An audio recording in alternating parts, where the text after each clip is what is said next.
అప్పటి నుంచి ఇప్పటి వరకు మరి వింటూనే ఉన్నారు. Back to back sermons back to back వస్తూనే ఉన్నాయి కదా. బట్ ఇట్ ఈస్ గుడ్, మంచిది. ఇలా మనం చైతన్యంలో అవటం మంచిది. చైతన్యంలో అవటం కేవలము ఒక side, one side of the story మాత్రమే చదివితే కుదరదు. మనం అన్ని రకాలుగా అన్ని కోణాల్లో నుంచి చదివి తెలుసుకోవటం మంచిది అన్న ఉద్దేశంతోనే ఈ విషయాలు చెప్పుకుంటూ వస్తున్నాం. అయితే మరి ఇదంతా క్రైస్తవ మిషనరీలు ఈ దేశానికి చేసినటువంటి సేవను గురించి మాట్లాడుకునే సమయంలో మనకు ఎన్నో రకాలైనటువంటి వేరు అభ్యంతరాలు వస్తూ ఉంటాయి.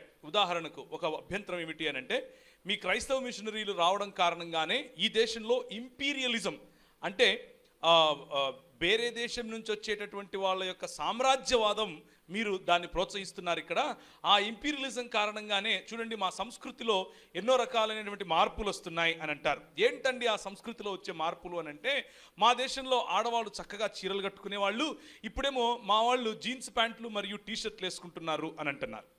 ఏమంటారు? ఇది నిజమా? బైబిల్ ప్రకారంగా బైబిల్ చెప్తే జీన్స్ ప్యాంట్లు టీషర్ట్లు వేసుకుంటున్నారా? ఇదొక కట్టుకథ, ఒక అబద్ధం. ఇంతకు జీన్స్ ప్యాంట్లు టీషర్ట్లు వేసుకునేది ఎవరు? మా ఊరు హైదరాబాద్లోకి వస్తే వేసుకునే వాళ్ళందరూ ఇప్పుడు మనం ఏదైతే ఎవరి గురించి అయితే మనల్ని బడుగు బలహీన వర్గాలుగా అట్రాసిటీలోకి ఉంచారో వాళ్ళే వేసుకుంటున్నారు. సినిమాలు తీసేది ఎవరు? శూద్రులు తీస్తారా?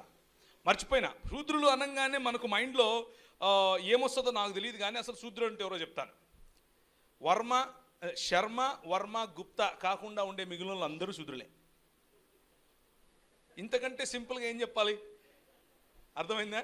శర్మ, వర్మ, గుప్తా తప్ప అందరూ శూద్రులే. కొంతమంది అనుకుంటారు నా పేరు వైఎస్ రాజశేఖర్ రెడ్డి, శూద్రుడే. శూద్రుడే. ఎన్టీ రామారావు, శూద్రుడే. వాళ్ళిద్దరికీ పట్టం కట్టింది ఎవరు? మన దగ్గర ఉన్నటువంటి రాజ్యాంగం. ఒకానొక సమయంలో వాళ్లకు కూడా ముంతాసీబ్రే, నిజం చెప్తున్నాను, వాళ్లకు కూడా అదే గతి. మన దేశంలో జరిగినటువంటి మన వాళ్ళపైన జరిగిన అత్యాచారాలు ఇవి తెలుసుకోక ఒక్కసారి క్రైస్తవ మిషనరీల ద్వారా విద్య మరియు క్రైస్తవ మిషనరీల ద్వారా సామాజిక న్యాయము, సామాజిక దృక్పథం తెలిసిన తర్వాత వీళ్ళు వేసేటటువంటి బిస్కెట్ ఏంటంటే, ఇప్పుడు నాయర్ల దగ్గరకు వచ్చి ఏమని చెప్పారు? ఒకానొక సమయంలో అక్కడ ఉన్నటువంటి దళిత స్త్రీలు మరియు శూద్ర స్త్రీలు అందరూ కూడా పై వస్త్రం వేసుకోకుండా తిరిగేవాళ్ళు. అంటే పైన జాకెట్లు వేసుకోకూడదు, జాకెట్లు వేసుకుంటే స్తనాలు కోసేవాళ్ళు. అరే ఇలా చేస్తున్నారేంటి మీరు అని చెప్పి మొట్టమొదటిసారిగా క్రైస్తవ మిషనరీలు వచ్చి అందరి స్త్రీల కోసము వారు పోరాడారు. మొదటగా క్రైస్తవ్యాన్ని పుచ్చుకున్న వారు మేము ధరిస్తామన్నారు, మీరు ధరించండి అన్నారు. మేము మీకు తోడుంటామన్నారు, ధరించారు, తిరిగితే వీళ్ళు ఏం చేశారంటే, ఓర్రని ఇట్టయితే కష్టమవుతుందిరా. ఒక 5-10 సంవత్సరాలకే అక్కడ ఉన్నటువంటి నాయరు సమాజము మరియు మిగిలిన సమాజం, ఈడవ సమాజం, ఇలాంటి వాళ్ళు అందరూ కూడా ఏమన్నారు అని అంటే, క్రైస్తవులుగా మారిన వాళ్ళు ఎందుకు, మేము వేసుకుంటామన్నారు. వేసుకోండి అన్నారు. బట్టల కోసం చూడండి, రోటీ కపడా మకాన్ అన్నాను కదా, కపడా చెప్పాలి కదా మీకు. బట్టల కోసం సరే అని చెప్పి క్రైస్తవ మిషనరీలు వాళ్ళకు బట్టలు కప్పుతున్నారు అన్న ఒకే ఒక్క కారణం చేత వెంటనే నాయర్లు ఏమైపోయారు? అగ్రవర్ణాలు అయిపోయారు. ఎందుకు? ముందుండి పోరాడటానికి క్షత్రియులు లేరిగా. క్షత్రియులందరూ తాగి తిని అమ్మేసుకోవడానికి సరిపోయింది వాళ్ళకి. బ్రాహ్మణులు అంటారు, అమ్మ వాళ్ళు కొట్లాడరు, వెనకలుండి కొట్లాడిస్తారు. ఇది పరిస్థితి. కాబట్టి నాయరులను వెంటనే ఏం చేశారు? అగ్రవర్ణాలలోనికి తీసుకొచ్చారు. మన రాష్ట్రంలో రెడ్డి మరియు కమ్మ సామాజిక వర్గాలను, వెలమ మరియు బలిజ సామాజిక వర్గాలకు కూడా అదే జరిగింది. వారికంటే క్రిందున్న వారిని అనగదొక్కటం కోసం క్షత్రియ సమాజం అంతముందు సమయంలో మిగిలిన శూద్రవర్ణాలలో అగ్రవర్ణాలుగా పిలువబడే వారికి అగ్రవర్ణ స్థాయి ఇచ్చి బయటికి తీసుకొస్తారు. ఇది వారి స్ట్రాటజీ. ఆ స్ట్రాటజీలో భాగంగానే క్రైస్తవ మిషనరీలు చేసినటువంటి పరిచర్య కారణంగానే ఈరోజు ఏ సామాజిక వర్గాలైతే అగ్రవర్ణాలను అనుకుంటున్నామో ఒకానొక సమయంలో వారు శూద్రులైనప్పటికీ వారికి ఆ అగ్రవర్ణ స్థాయి రావడానికి గల కారణం కూడా వాళ్ళే. అర్థమవుతుందా మీకు నేను చెప్పేది? సామాజిక ఇంజనీరింగ్ అన్నది జరిగింది అని అంటే అది కేవలం క్రైస్తవ మిషనరీల ద్వారానే జరిగింది. అయితే మనము వారిచ్చినటువంటి మంచిని తీసుకోగలిగాం, కానీ వారిచ్చినటువంటి మంచిలో కొనసాగటానికి అదే అభ్యున్నతి మిగిలిన వాళ్ళకి ఇవ్వాలి అన్నటువంటి ఇంగితం కోల్పోయాం. దాని కారణంగానే భారతదేశంలో ఇంకా మనము అలాగే ఉంటున్నాం. కాబట్టి శూద్రుడు అని అంటే యాదవుడు శూద్రుడే, అర్థమవుతుంది కదా. కళ్ళు తీసేవాళ్ళు శూద్రులే, అలాగే రెడ్లు, కమ్మలు, బలిజలు, తర్వాత దాన్ని వెలములు అందరూ శూద్రుల కిందికే లెక్క. అందుకనే సింపుల్గా చెప్పడం కోసమే శర్మ, వర్మ, గుప్తా అన్నాను. ఈ ముగ్గురు తప్ప మిగిలిన అందరూ శూద్రులే. రైట్? అంటే దాదాపు 80% పైగా ప్రజలు ఈ దేశంలో శూద్రులుగానే ఉంటారు. ఆ 80% ప్రజలకు పైగా ఉన్న వాళ్ళు మిగిలిన 10% ప్రజలకు, 15% ప్రజలకు, లేకపోతే 20% యాక్చువల్గా ఉండరు, కానీ ఒకవేళ ఉన్నారనుకుంటే కూడా 20% ప్రజలకు ఊడిగం చేయాలి. ఇది మన దేశంలో ఉన్నటువంటి బానిసత్వం. కాబట్టి ఆ బానిసత్వం నుంచి మనల్ని బయటికి తీసుకొని రావడానికి వచ్చిన భావజాలాల్లో అతి ప్రాముఖ్యమైన, చాలా గట్టిగా పనిచేసినటువంటి భావజాలం క్రైస్తవ మిషనరీల భావజాలం. అయితే శూద్రులుగా ఉన్నటువంటి వారు ఉదాహరణకు రెడ్డి రాజులు ఉన్నారు, కమ్మరాజులు ఉన్నారు, గుప్తరాజులు ఉన్నారు, తర్వాత ఏమంటారు సామంతరాజులుగా ఎదిగిన వాళ్ళలో శూద్ర కులానికి చెందిన వాళ్ళు, ఉదాహరణకు ఛత్రపతి శివాజీ గారు, ఇలాంటి వాళ్ళు చాలామంది ఉన్నారు. కానీ వాళ్లకు కేవలము అధికారం అన్నటువంటి పరపతి వరకు మాత్రమే వాళ్ళు పోరాడి తెచ్చుకోగలిగారు, కానీ విద్య వరకు రాలేకపోయారు, వైద్యం వరకు రాలేకపోయారు, నిజమైన అధికారం వరకు రాలేకపోయారు. ఎందుకంటే అప్పుడున్నటువంటి శాసనం ప్రకారంగా వాళ్ళు పెట్టుకున్నటువంటి, అంటే బ్రాహ్మణవాదంలో ఉన్న శాసనం ప్రకారంగా మీరు రాజులైనప్పటికీ ఏలవలసింది మాత్రం మా అడ్వైస్తోనే.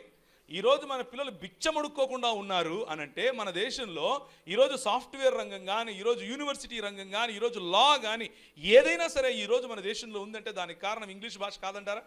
దేవునికి స్తోత్రం కలుగును గాక. అవును, కేవలం ఇంగ్లీషే కాదు, ఇంకొక మాట చెప్తాను మీకు. విషయం తెలుసా?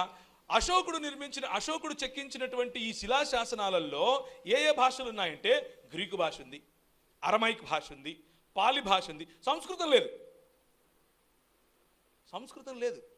తమిళం ఉంది, తమిళం కూడా ఉంది అని అంటే దాని అర్థం ఏంటి? వీళ్ళు అశోకుడి తర్వాత వచ్చినా కానీ అశోకుడికున్నంత బుద్ధి కూడా లేదు వీళ్ళకి.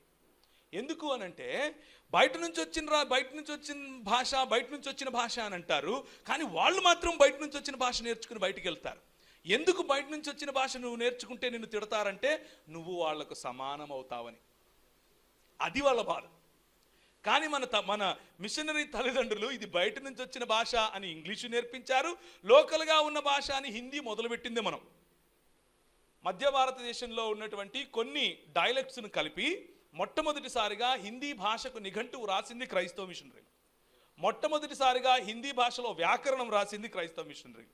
మొట్టమొదటిసారిగా సంస్కృత వ్యాకరణం అందుబాటులోకి అందరికీ తీసుకొని వచ్చింది క్రైస్తవ మిషనరీలు.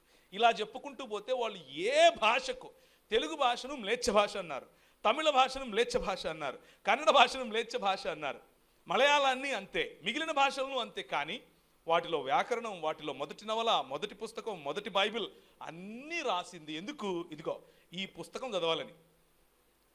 ఏదో ఒకటి చేసి ఈ పుస్తకం మీ చేతికి రావాలి. మీ చేతికి పుస్తకం వచ్చిందా వాళ్ళకి సమానులు అవుతారు, వాళ్ళకంటే ఎక్కువ అవుతారు. అది భయం, వాళ్ళకున్నటువంటి భయం అది. అందుకు ఈ విధంగా ఇండియా ఇంక్విజిషన్ చేశారు వీళ్ళు.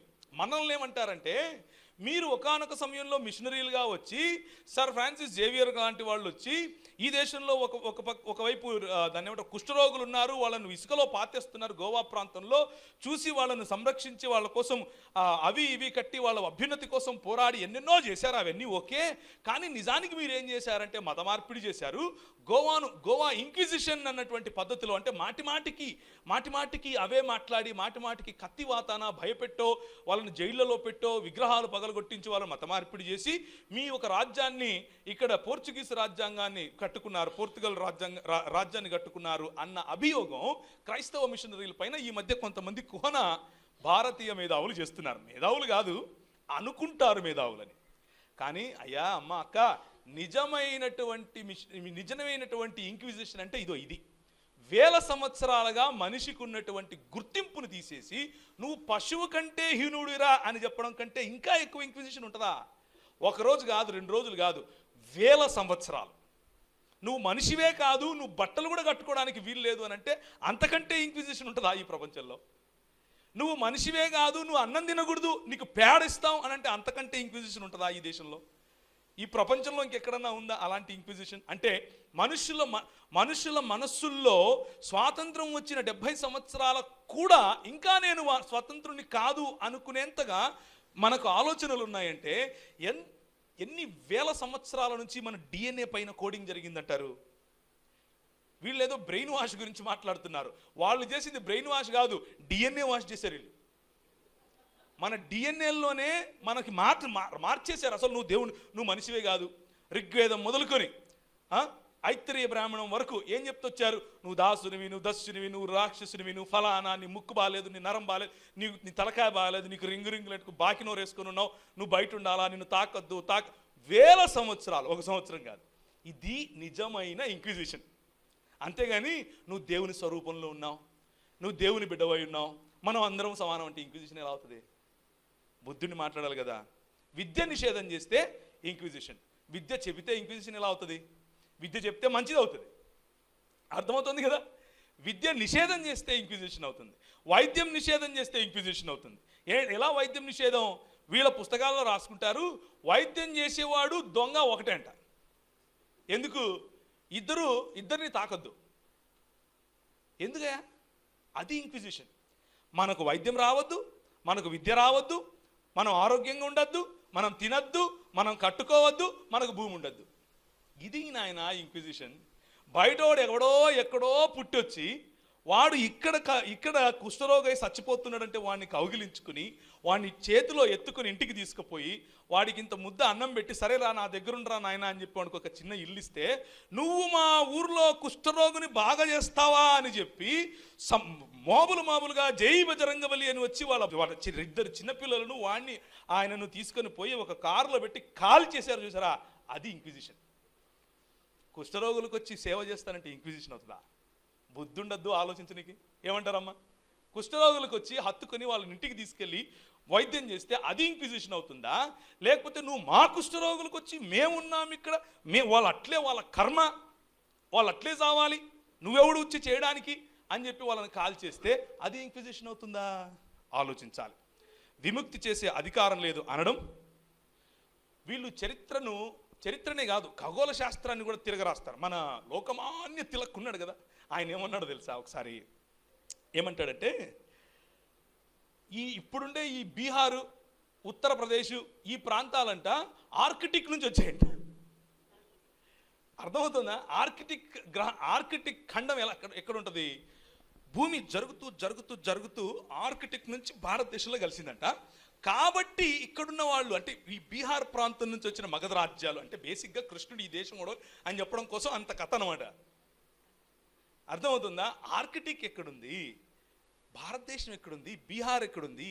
బీహార్లో ఉండే వాళ్ళు ఆర్యులు ఈ దేశం వాళ్ళే, వలస వచ్చిన వాళ్ళు కాదు అని చెప్పడం కోసం భూమి కదిలి వచ్చి కలుసుకునేది అని చెప్తాడు.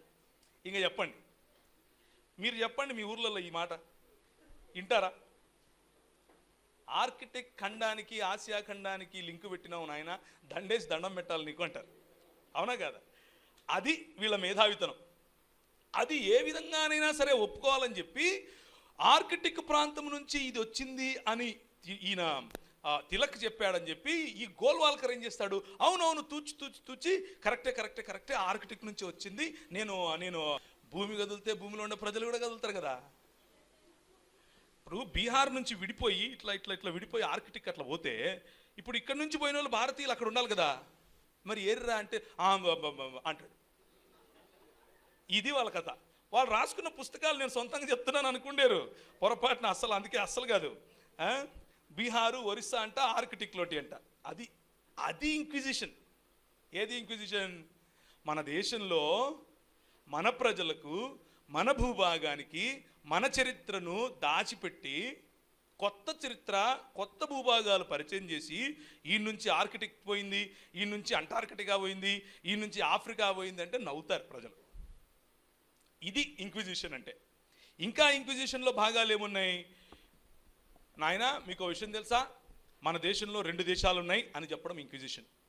ఏంటి మన దేశంలో 2 దేశాలు ఉన్నాయి? ఒకటేమో సవర్ణులైనటువంటి హైందవుల దేశం, రెండవదేమో అసలు దాన్ని ఏమంటారు, వర్ణం లేనటువంటి మ్లేచ్చులు. ఎవరు వీళ్ళు? ముస్లిములు, క్రైస్తవులు, పార్సీలు, మిగిలిన వీళ్ళందరూ సెకండ్ స్ట్రాటజీలో ఉండాలి. 2వ శ్రేణి నాగరికులుగా ఉండాలి, 2వ శ్రేణి పౌరులుగా ఉండాలి. ఇది ఇంక్విజిషన్. ఏది ఇంక్విజిషన్? మనుషులకు సమానత్వం ఇవ్వకుండా తొక్కేయాలనుకున్నటువంటి ఆర్ఎస్ఎస్ గూండా భావజాలం ఇంక్విజిషన్. అందరూ సమానమని చెప్పే మన దేశ గర్వించదగినటువంటి మన దేశ రాజ్యాంగం ఇంక్విజిషన్ నేర్పిస్తుందా? అలాంటి సమానత్వం తీసుకొచ్చినటువంటి మన క్రైస్తవ మిషనరీలు ఇంక్విజిషన్ నేర్పించారా? చంపడం నేర్పించారు. ఉదాహరణకు దాన్ని ఏమంటారు, భగవద్గీతలో ఒక శ్లోకం ఉంటుంది. అర్జునుడు వస్తాడు, అర్జునుడు వచ్చి చూస్తున్నాడు, మొత్తం చూసి అయ్యో అంతా నా వాళ్ళే ఉన్నారు, ఎలా చంపాలి, అంతా నా సొంత బంధువులు కదా, బంధువులను ఎలా చంపుతాను అని చెప్పి ఆయన ఒక మాట అంటాడు. ఏమంటాడు అంటే, కథం భీష్మామహం సంఖ్యే ద్రోణం చ మధుసూదన. అంటే ఈ భీష్ముడిని, ఈ ద్రోణుణ్ణి, ఇలాంటి వాళ్ళందరినీ నేను పట్టుకొని ఎలా చంపాలయా మధుసూదన కృష్ణుడా అని అంటే, దానికి ఈయన సమాధానం ఏం చెప్తాను? ఇప్పుడు నువ్వు నీ దగ్గరకు వచ్చి నా బంధువులు నేను ఎలా చంపుతాను అంటే నువ్వేం చెప్తావు? అవును లేరా బాబు, ఎందుకు సంపుకోవడాలు పొడుచుకోవడాలు, ఇంటికి పోయి మనశ్శాంతికి ఏదన్నా వండుకొని తినిపో అంటారు, అంతే కదా. పంచాయతీ చేయడానికి వస్తే కూడా పెద్దలు ఇదే చెప్తారు, అవును లేరా సంపుకోవడం కొట్టుకోవడం ఏమా అంతనే కదా అంకుల్ మీరేమంటారు పెద్దవాళ్ళు, అదే అంటారు ఎవరైనా. కానీ కృష్ణుడు ఏమంటాడు, అంతవంత ఇమే దేహ నిత్యస్తోక్త శరీరిన. అరే ఇదంతా ఏం కాదు, ఈ శరీరాలు ఇవన్నీ వేస్ట్రానైనా, అంతం కాకుండా ఉండేది ఆత్మ ఒకటే, నువ్వు చంపు అంటాడు. చంపమని నేర్పించడం ఇంక్విజిషన్ ఆయన. చంపొద్దు అని నేర్పించేది ఇంక్విజిషన్ ఎట్లా అవుతుంది? చంపు అని నేర్పించే దేవుళ్ళు ఇంక్విజిషన్ చేశారు. మా దేశానికి పట్టిన చెడ ఇది. మా ప్రజల పైన సంపుకోండి అని పట్టింది ఇంక్విజిషన్ ఇది. ఈ విధంగా మా డిఎన్ఏల పైన ఏం రాస్తున్నారు,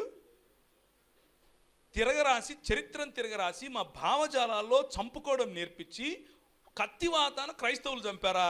మీ దేవుడు చంపాడు, చంపమని నేర్పించాడు, చంపనీకి మళ్ళా వస్తా అంటున్నాడు. అది ఇంక్విజిషన్.